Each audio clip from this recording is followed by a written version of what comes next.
Ilan? Ilan daliri mo? Ilan ma? Huwag mo akong tatawanan. Seryoso ako. Ilan? 2020, 21, 22. Opo, 20. O ilan? 23 nga. 4 years nga. Magpo 4 years nga. Ako sinungaling o ikaw? Ako sinungaling o ikaw?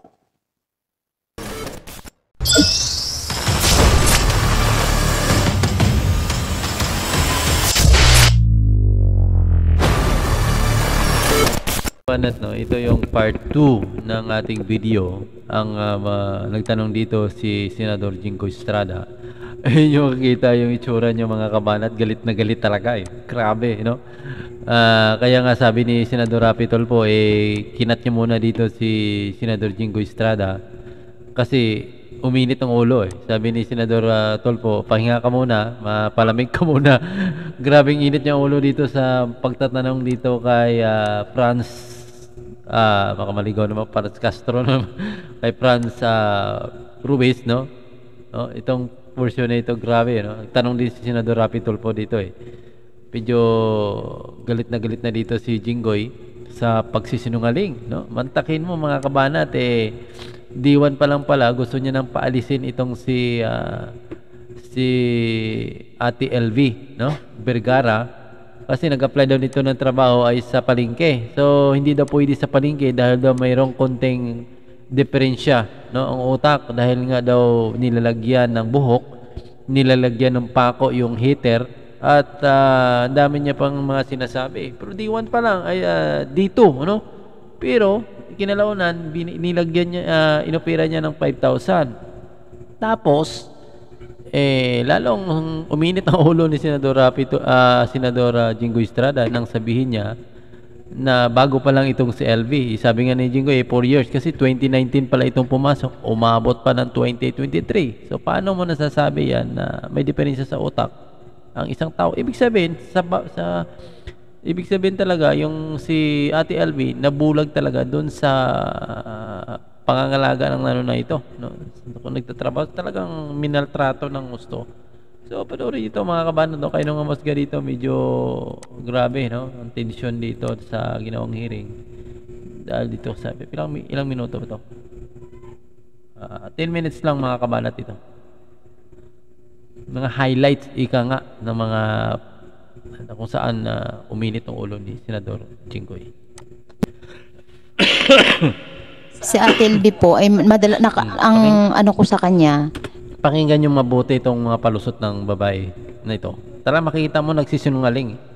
Mga alibay. Magaling. Matalino eh. May pinag-aralan eh. Itong si Franz Castro. Ba yan? Franz Ruiz. No? May pinag-aralan eh. Ang galing. Ginagamit niyo yung utak niya sa pag-twist. Pakinggan natin. Yung kapag halimbawa sa mga kasama niya, mahilig siyang gumawa ng kwento sa mga kasama niya, kaya nasasapok siya ng mga kasama niya daw. Sabi sa amin, opo, yun ang kwento sa amin. Tapos po, ang naglalagay siya ng madumi sa kapihan kasi sila po magkakasama sa likod dahil doon naman po ako nakapokus sa tindahan. Yun lang. Okay. Sa isang interview mo sa ABS-CBN, sa reporter na nagngangalang Dennis Dato, nagpa-interview ka ba? Opo, Your Honor. At sinabi ninyo, and I quote, may something medyo may tama utak niya. Referring to Aling LV. Totoo ba sinabi mo yan? Opo. Ano ibig sabihin? Kasi po, Your Honor, naglalagay po siya ng mga pubic hair sa pagkain. Nilalagyan niya ng mga kalawang na pako yung mga heater kapag nagagalit siya sa kanyang mga kasamahan. Tapos daw po ay yung washing machine yun ang kwento nila sa akin kasi wala din po ako nasa kwarto nga po kami. Ay pinabubulaanan na nga nila JM yung mga sinasabi mo ngayon sa akin na nagtuturo ka kay JM na isulat sa kanyang affidavit o yung kanyang unang salaysay na naglalagay siya ng mga pubic hair sa pagkain, naglalagay siya ng kalawang na pako sa heater, kung ano-ano pa. Lahat pinabubulaanan niya na eh. Okay. Sir, makasingit. Kung sakasakali. Quick na lang. Kasi sabi mo may problema sa pag-iisip. Nung malaman mo may problema sa pag-iisip, ba't hindi mo pina-check sa isang psychiatrist? Ba't hindi mo din sa doktor? Ba't hindi mo na lang pina-let go? Kaysa naman patuloy pa rin siyang malakit sa sakta ng kanyang mga kasamahan. So, Ayon my sa iyo. next question, Mr. Chair. Bakit mo pa siyang pinatagal sa Kasi pagtatrabaho sa iyo? Kung sinabi mo sa reporter na may konting tama sa utak si Aling LV. Your Honor, pinapauwi ko na po ang Ate LV noong August 12 pa lang po nung hindi siya marunong doon sa tindahan. Pinapauwi Second ko day na. mo lang, second Opo. day pa lang niya, pinauwi mo Opo, kasi na. po hindi kasi tindahan nga po kasi Your Honor ang kanyang i-apply sana sa akin. Wala nga So po ako ibig may mo sabihin, on the second day siya nagtatrabaho, nakita mo na may tama siya sa utak. Kasi po wala nga po ako may bigay na trabaho. Dahil hindi, sinungaling ito. Second day pa lang, pinauwi mo na. Opo, Second pinapauwi. day pa lang, naglagay na ng pubic hair sa... Hindi pa, kasi kumbaga po, Kasi sinasabi mo, may tama na sa utak. Hindi pa, On the second day, na pumapasok siya, ganun ba? May tama, naramdaman mo na may tama siya sa utak? Hindi pa po. Doon second day po, pinapauwi ko na talaga siya kasi nga po, wala po ako may bigay na trabaho. Tapos later on po, nung mga mga 2020 na mga February, saka ko pa lang po naramdaman na ganun, nung kinuha niya yung pera sa bag ko na 12,000, nung doon po kami sa Tianggian ng mga February ng 2020 kasi nasa Tianggian po kami at that time. Teka, magulo ka kausap eh. Pinapauwi mo on the second day. Opo, Your Honor. Eh bakit mo inaalok ng sweldo ng 5,000? Oh, Pinapauwi ko na po siya, Your Honor, tapos nakiusap siya sa akin, ate, kahit na magtulong-tulong na lang ako sa iyo dito. Ngayon, sabi ko sa kanya, kung payag ka kako at ayaw mo naman umuwi, eh di ikaw, pero ang pasuldo ko lang sa iyo hanggang 5,000 lang, kako po, Your kaya Honor. nga, pinapauwi mo na nga siya. Ibig sabihin, pinaapalayas mo na siya. Correct? Ay, bakit may inopera ng 5,000 pa? On the second day. Kasasabi mo lang ha. Opo, ayaw niya- Hindi mo. Unang araw, sinabi mo, pinagtrabaho mo sa palengke, 300 binigay mo na pinabubulaanan ni Aling LV. Tama. Tama ba tama ba ako? Tama po. Pangalawang araw, August 12, 2019, sinabi mo sa kusina na lang siya magtrabaho at ino-offeran mo ng 5,000 kada buwan ng sweldo. Tapos ngayon, sinasabi mo, pangalawang araw pa lang, gusto mo na siyang palayasin. Before po, Your Honor, na inoperan ko siya, kinausap ko po siya na, Ate LV, wala akong maibigay na trabaho kasi tindahan yung inaplayan mo. Kasi dito ka ako sa kanya sa kusina. Uwi ka na lang, ate, kako ng ganun kasi hindi ka pwede sa tindahan. Eh bakit mo ino-offeran? And siya po nagsabi na, ate, dito na lang ako. Kahit na dito na lang ang trabaho ko. Sure. Kahit na Galing po tagatulong ito, no? na lang po ako. Sabi po ng Okay. ganun. Sabi niyo po kanina, pinapauwi niyo na siya at ayaw niya. Tinawagan niyo ba yung mga kamag-anak niya para sabihin yung pangyari na pinapauwi na siya dahil may problema sa pag-iisip? At that time po ng second day po, hindi pa naman alam po na medyo may problema sa pag-iisip. Oh, di ba Mga- pinapauwi mo na sana nung ayaw niyang umuwi, sinabihan mo yung kamag-anak niya, lalo pat nung nalaman mo na meron siya problema sa pag-iisip, eh syempre, cargo mo pa yan. Malay mo kung may ginawa sa sarili niya o may ginawa sa kanyang mga kasamahan, cargo mo. Dapat, ang ginawa mo, sa either pinadoktor mo or nung pinaalis mo, tama lang yon. Kung ayaw niya umalis, sinabihan mo yung kamag-anak niya Hindi ko na para sunduin siya. Hindi ko po nasabihan yung kanyang mga Bakit kamag-anak, mo Your hindi ginawa? Honor. Tapos pangalawa, sabi mo, nagnakaw siya ng 12,000, pinablatter mo ba sa barangay yung pagnakaw? Hindi ko po pinablatter, Your Honor. Bakit hindi? Ang sabi niya na lang po sa akin, ate, bawas mo na lang sa sweldo ko, te. Sabi niya po sa akin. Kaya binawas ko na lang Wala. po sa At sweldo meron bang niya. kasulatan? Wala po, Your Honor. Oh, di paano namin malaman kung nagsinungaling ka, kung sabi ng totoo. Dapat pag ganun dokumentado, may pinag-aralan ka, di ba? Opo. Oh, dapat yun, nung nagnakaw ng 12,000, pumunta kayo sa barangay, pinablatter mo, ito sa anong ginawa mo, and then doon sabihin mo na nagnakaw ito, hindi ko siya ididimanda, pero nagkaregluhan kami, ibabas ko sweldo, pirmahan sa harap ni chairman. Oh, hindi mo ginawa. Hindi ko po ginawa, Your Oh, Honor. tapos hindi mo pinagamot nung malaman mo may problema sa pag-iisip. Nung nakiusap sa iyo, pinayagan mo lang, tapos binabaan mo sweldo, pinagsamantalahan mo yung weakness niya. Alam mo may problema sa pag-iisip, alam mo hindi po papalag, kaya binabaan mo yung sweldo, mapagsamantala ka. Hindi ko po yun pinagsamantalan, Your Honor. No, kasi 'di ba binabaan mo sweldo? Dahil sabi mo pinapauwi mo ayaw niya kaya binabaan mo yung sweldo. Your Honor, ang sweldo at that time po dun sa amin ay 4,500 lang. Ginawa ko pa nga pong 5,000 yung sa kanya, Your Honor. Kasi 2020 po yun, Your Honor. Pero yung sinabi mo kanina na nakita mo may problema sa pag-iisip, naglagay ng pako, naglagay ng pubic hair, etc., doon mo na-determine na may problema sa pag-iisip. Yun tira po ko yun lang, talaga parang na magulo dapat. yung kwento nitong si Franz, Ruiz 2020. Pero kung subaybayan mong kinukwento niya, 2019 pa lang itong parang June mo pagkabanggit. 2019 pa lang ay pumasok na itong si Ate LV, pero may tinaas yung sahod 2020. Hindi ko maintindihan ito. Ang gulo ng mga palusot ni Madam Franz Ruiz mga kabanat, no? Ay, nako. So tuloy natin. Kung ganon, kung sa akin yun nangyari, kukonsulta ko sa doktor, sasamahan ko sa doktor, and then, depende kung ano sabihin ng doktor, hindi na pwede magtrabaho yan, pauwiin ko na. Or kung ayaw niya magpa-doktor, ikaw mismo magpapauwi sa kanya, tatawag ka sa kamag-anak para kung sakali man may nangyari, hindi mo kargo. Kasi nga, tinimbre mo, at itinimbre mo kay chairman. Ganon yun, di ba? Ganon din yan sa negosyo, di ba? Negosyante ka. Di ba sa negosyo nyo, lahat ng galaw ninyo, lahat ng labas-pasok ng pera, sinusulat nyo, tama? Magaling ka sa pagsusulat sa negosyo. Dito, hindi mo nagawa, hindi mo na-apply. Natural lang yan, di ba? Everything should be recorded sa negosyo. Dito rin dapat everything is recorded. Noong time kasi, Your Honor, busy po kami. Kasi Ay, hindi mo pwedeng gamitin busy. Buhay ng tao dito pinag-usapan natin. Kung sa pera nga, may time ka na mag-record. Pero pag tao ang pinag-usapan, buhay ng tao, wala kang time. Dapat yun ang tamang talagang gawain mo na nakita mo may problema sa pag-iisip. Dapat agad-agad, ni-record mo yung pumunta ka sa chairman. Diba? Sinumbong mo or pinagamot mo. Hindi mo ginawa, yun ang malaking pagkukulang mo. At questionable yun. Kasi ang normal na tao, yun yung gagawin. Ipapadoktor siya. Para hindi na lumala pa yung problema sa loob ng household mo. The fact na pinabayaan mo yun, ibig sabihin, kinukonsinti mo, game, okay ka lang kasi hindi naman ikaw nasasaktan. In fact, ikaw ang nananakit.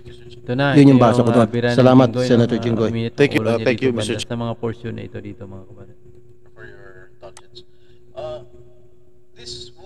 For your indulgence. This woman is giving a lot of inconsistent statements, answers to Mr. Chair. Sinabi mo, Madam Franz, pangalawang araw pa lang pinapaalis mo na siya. Tama? Pero umabot pa siya ng 4 na taon. At pinalipat mo pa sa dinala mo pa sa anak mo. Paano siya tumagal na pangalawang araw pa lang gusto mo na siyang palayasin, umabot pa ng 4 na taon sa'yo? Sinama mo pa rin sa Batangas sa apartment ng anak mo. Your Honor, wala pong 4 na taon kasi 2019 ng August lang siya pumasok sa amin. Parang lutang na lutang. Kailan mo siya dila sa France, di ba? 2019, anong pitsa na ngayon? 2023 na di ba? Dinala po siya sa Batangas noong mga May. Batangas. Dinala po siya sa Batangas noong mga May 18 to 20. Hindi ko po matandaan, Your Honor. 4 years. 2023. Di 4 na taon. Wala po. 2019 nga pumasok eh. Ilan? 1, 2, 3, 4. 1, 2, 3, 4. Ilan daliri mo? Ilan Huwag mo ako tatawanan. Seryoso ako. Ilan? 4 nga. 2020, 21, 22. Opo, 20. Ilan? 23 nga. 4 years nga. Magpo 4 years na. Ako sinungaling o ikaw? Hirap ang question. Ako sinungaling o ikaw? Mali lang po yung bilang, Your Honor. Umabot ng 4 na taon. After 2 days, pinapalayas mo na siya, pero umabot pa ng 4 na taon sa'yo. Opo, kasi kahit anong pilit po namin, Your Honor, na paalisin, ayaw umalis ng Ate LV. Chair, para medyo lumamig-lamig muna ulo ni Senator Jinggoy. Magpalamig mo na, Senator. Tingnan mo to nakinig ka, Miss Ruiz. Sabi mo, may problema sa pag-iisip, naglalagay ng pako sa heater, naglalagay ng pubic hair sa mga inumin. So, hindi nga normal yung gawain nyo. Nakakatakot nga. Kung ako bilang, kasi baka may sinumpong, laso ng susunod, imbis na pubic hair, tama? Kaya nakakatakot, tama? May kasama naman po siya sa...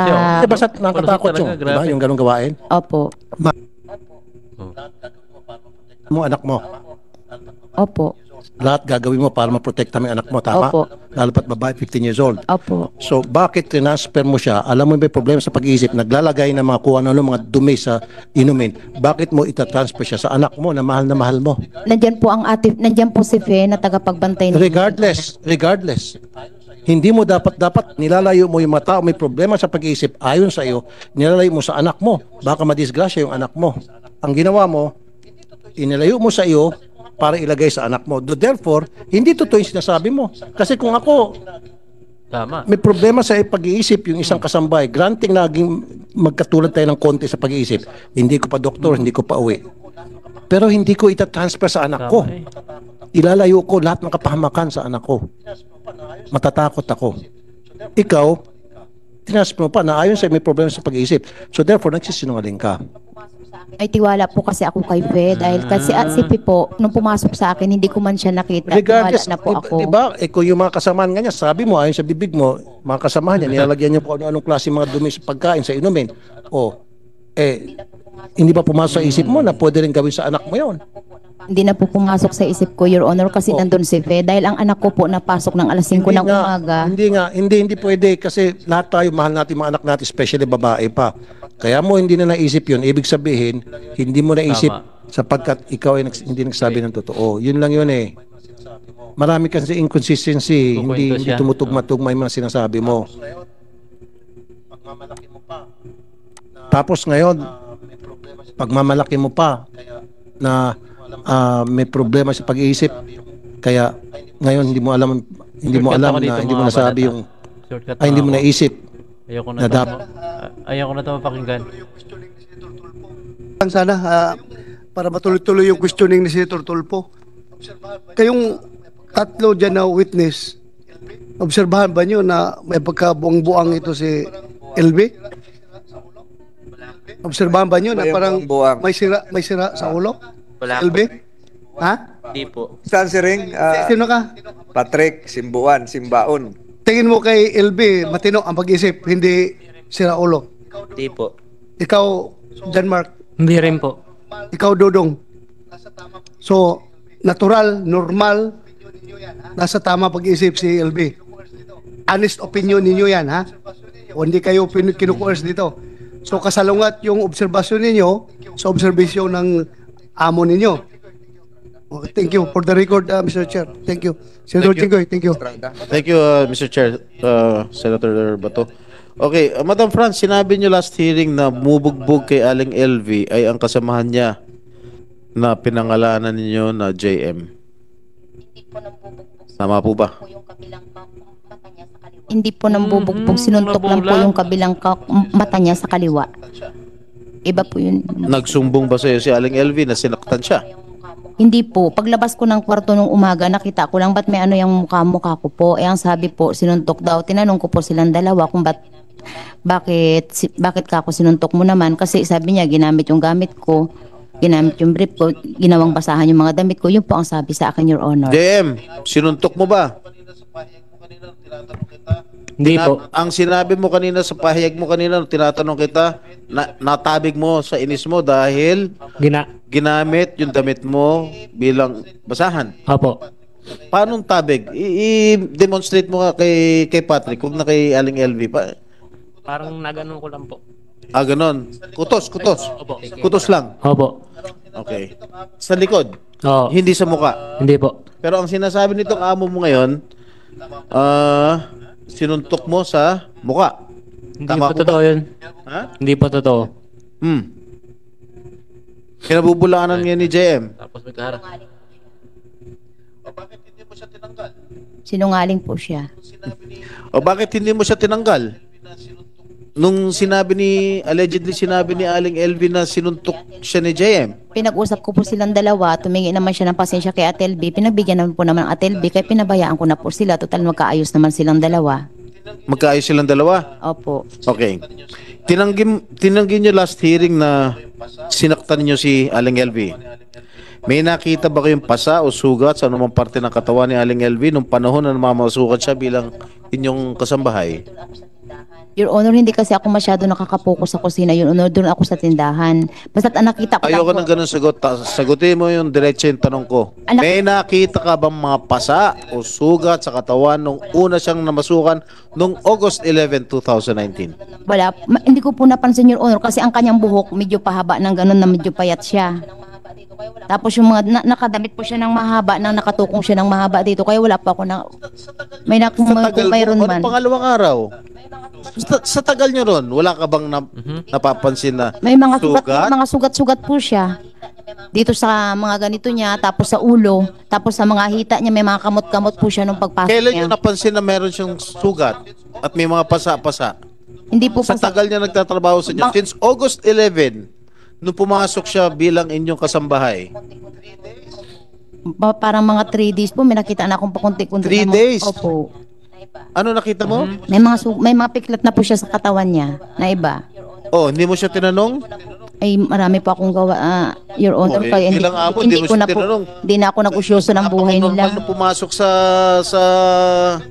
sa bahay niyo, no, sa trabaho niya nung August 11, tapos after 3 days, 11, 12, 13, 14, August 14, nakita mo na may mga pasa na siya sa katawan, may mga sugat na siya sa katawan. Your Honor, mga piklat po, hindi po pasa.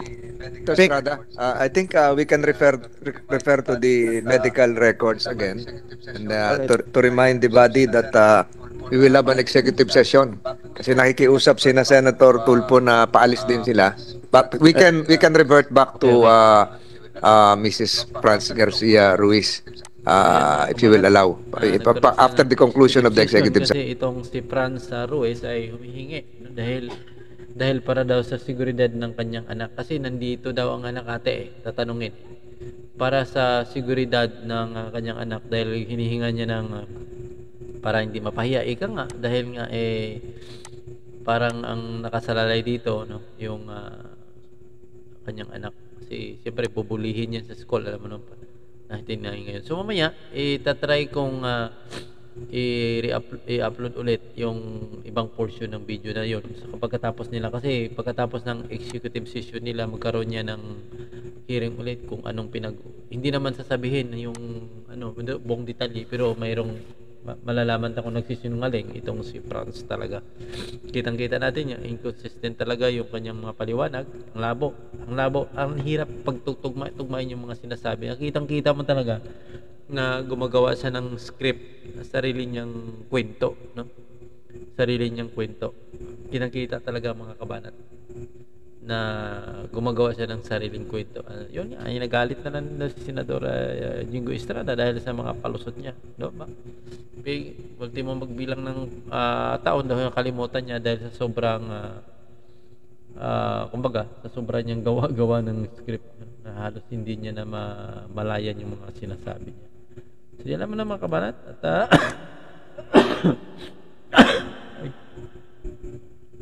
ikat na